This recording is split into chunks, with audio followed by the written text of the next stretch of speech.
Welcome back, Sentinels. Welcome back. Another episode of Black Father Sentinel, where we are changing the narrative of how fathers are depicted as well as discussed in today's society. Back with another video for you all, but before we jump into it, we know what we have to do. Hit that like button if you haven't done so already. Hit the subscribe button if you haven't done so already. And be sure to leave a comment at the end of the video. All right? And then last but not least, in order for us to continue to push this narrative out there, let's make sure we hit that share button. And again, I thank you all in advance. Now, without further ado, let's jump right into this video. This one I have entitled, Be a Man of Your Word, fellas. And I'm talking to myself too, right? Be a man of your word. So here's what I found out. The quickest way to hurt a child's feelings as it relates to you being their father is to not do what you told them that you're going to do. That's the quickest way to hurt a child's feelings.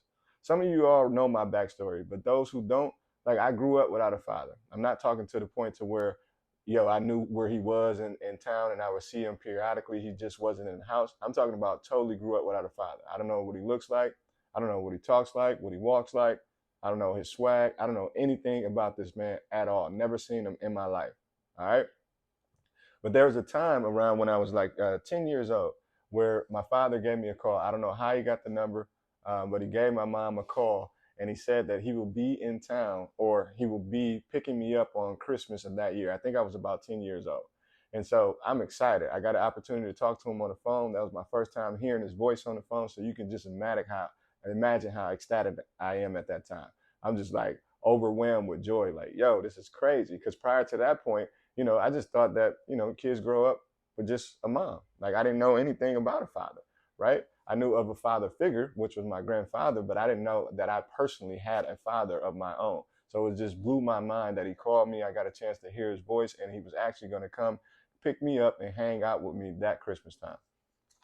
And so what happened was, just to fast forward the story, I began to tell my cousins that, listen, I can't hang out with y'all too much this Christmas time because I'm going to be hanging out with my pops, right? I was just giving them the breakdown of how that day was going to transpire. It wasn't going to be the normal day that we quite naturally had. We get up in the morning, open up our gifts, and then we all meet my grandma's house and we fellowship and we eat good and we play outside as, young individuals. So that wasn't going to be the case this year because I was going to be picked up by my father and taken to my other side of the family and get to hang out with them. I'm pretty sure it's going to be the same type of, type of get together that we quite normally had with my mom's side. But that never happened. And I remember waiting by that window, man, and I just like, I can feel my eyes start to water, but I'm trying to be so tough because, again, at that point, y'all know the video, we were taught like showing emotions was weak. And so I'm trying to just hold it in. And I'm looking out the window, but I can hear my mom, like, I can hear her kind of crying, right? Like, that feeling, and the feeling or that sound from your mom when she's crying, because she's trying to hide it too, right? But I remember they're almost waiting there all night. And I finally just went upstairs and just laid it down in the bed. Now, I'll be honest with you. Probably when I got to that bed, I probably cried like a baby, just to be honest. But that hurted me so much. Like, just that hurted me so much. You just told me something that you were going to do, but yet you didn't follow through with it, right? And so I look at it now like, man, that's crazy because I could have took it as if like, okay, it's cool to let people down because that's what I was taught in that instance. Like, it's cool to let people down. Like, I didn't get a follow-up call. Like, I've never heard from the man since that time, right? Just to paint this picture for you. So in my mind, I could have just been like, okay, that's cool. That's what guys do. That's what men do. That's what fathers do. They let their children down. But I didn't take that role. For me, it was just more so like, I knew two things at that time. One of the things I concluded is that, I don't have a father at all. I'm done with that, right? So all the pain that I was feeling, I let it just travel through my body. I understood it, and I just let it go at that very moment. And then number two, I knew that I would never be that type of father. Never be that type of father, right? And so, fellas, we have to be men of our word. Like, I would just remember, like, even right now, just remember how that feels. It just gives me like a cringe in my stomach, and it does something to my heart. Like, it pierces my heart. Like, I don't want my children to ever experience that ever in life. So one of the things, or one of the ways that I kind of like counter that is I just never lied to them, man. Like, I don't lie to my children at all. Like, sometimes it may be a gift and a curse because I reveal too much information to them and they may be too young to actually receive that information. Now, I don't do things in regards to like talk bad about their mom and, hey, this is why this is this because of your mom. I don't point any blame. I don't point any fingers, but I just don't lie to them at all. So I give you an example. So, you know, if my son, just say at the beginning of my life when I'm just trying to figure out who I am, I had kids at a younger age. If he asks for, a pair of shoes that cost, I don't know, 150 back then, maybe 160, 170, whatever the case may be. And this is on my journey to, become a man. Even though I had children early, I didn't have the means that I do now. And right. So I would just be like honest with him, like, listen, son, I can't even afford those. I'm not going to even lie to you. But here's what we can do. We can go over here and grab these. Or I would just like make, so I wouldn't have to go through that. I would just make a range in which you can spend shoes. All right, son, you got anywhere between just say 65 and $100. I think $100 when I first had children was like my max as they get older, right? That's it. That's what I'm spending now. As opposed to now, it's a little bit different. I have the means, not saying that I have a lot, but I'm way more comfortable as I should be, right? We should naturally be progressing in life, us as men.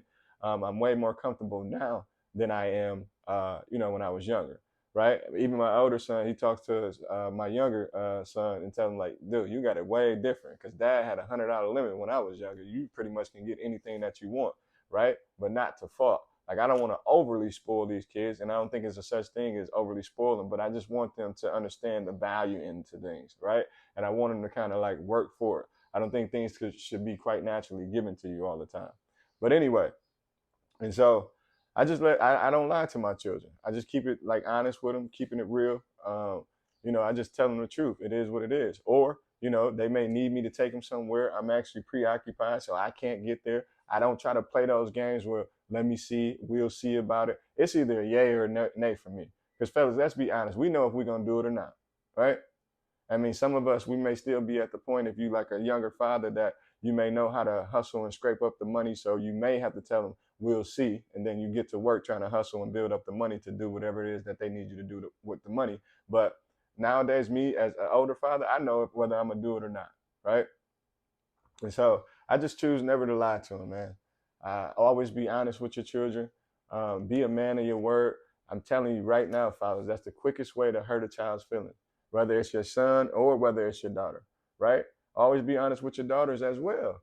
Like, they deserve that too.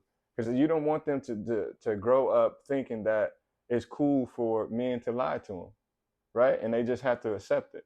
So I never lie to them, And I'll be honest, like when my daughters, they come up, because both of them are very like fashionable. They like to get off into fashion. If I like it, and y'all know, like, yeah, I did the video with the Daisy Dukes. I wasn't feeling that at all. I did eventually tell her like, yo, we're not doing that. And we're not, to be honest with you. But say, for example, with my daughters, and it's a way that you have to do it with them because they're more sensitive, right? They're more emotional based. But with them, it's simple. Like, if I don't like something, I'm like, Pop or Juicy, that's the nickname. Like, you think maybe you should switch it out with something like this, or maybe you should add a little blue in there. Like, I would tell them, I'm honest with them. I'm upfront with them because I don't want them ever being like, that's cool just to whisper sweet nothings to a girl, I guess, back when you're growing up and you're younger. But me as a father, I don't have to do that. I want to hit it right on the head with my daughters, but I'm always going to tell them that they're beautiful. Like, they're beautiful with whatever they wear. But sometimes I just don't like their selection of clothing, and I just keep it honest with them, right? So I'm always going to be a man of my word. You tell these kids what you're going to do, and make sure you do it. If you tell them that you're going to be at a baseball game, be at the game. If you tell them you're taking them to a basketball game, a hockey game, going skating, going to the movies, make sure you do that. Like, we can't leave these children hanging. Like, I'm telling you that it pierces your soul when you are being told something and you get excited and you get your levels all the way up and you making these arrangements, right? For the arrangements that have been made to you by that parent. Like, yo, I'm telling you, if you don't come through, it hurts them to the core. Like, I don't even know how I deal with that at that young age. Like, I know I cried because that's the only feeling that I had at that time. I could get emotional, get angry, start punching walls, but I just didn't choose to release the pain in that fashion. I just cried it out and I was done with it. Like, I don't know. I just realized that, I never want to feel this again, right? And that's another thing. When they go through that, just like myself, you figure out ways or defense mechanisms not to ever go through that again. Like I knew in my mind at that point, I'm never going through that again. So even, it was more so I'm going to be on guard. Even if he were to call me again, like if he would have called and say, "Hey, listen, my apologies. I couldn't make it at that time, but I'll be sure to be there on, I don't know, what else, the New Year that was coming up, or the next holiday, or my birthday." Like I'd have had a defense or a wall put up so fast. Like, all right, man, that's cool. I would have said it's cool just to save face value, but in my heart, I would have known I can't. Like, it's hard for me to trust you. You let me down, so I wouldn't have got my hopes all the way up. You know what I mean? So that's another thing that happens to a child when we're not men of our words, fathers. All right, they begin to put this guard up towards us. That's why for me, I'm just like, listen, just be honest. That's all you have to do. Just be honest. Just tell the truth, father. Right? And just be a man of your word. I know sometimes that's easier said than done, but in any event that you can't even show up, make sure you get that call. Hey, listen, man, I can't do it. I know I told you that we were going to do it at this point in time, but I just can't make it, man. I'm going to try to get there, but if I can't, I want you to know I'll give you a call back to let you know exactly what's going on. Just be fair and be honest with these children, right? Don't leave them hanging, fathers. All right? So again, let's just continue to be men of our words. Fathers, remember who you are. Like I told you before, know your worth. Continue to be a stand-up dude. Continue to push forward. I know it get hard. Continue to push forward and continue to do what you do best, and that is to be a great father. Black Father Syndrome.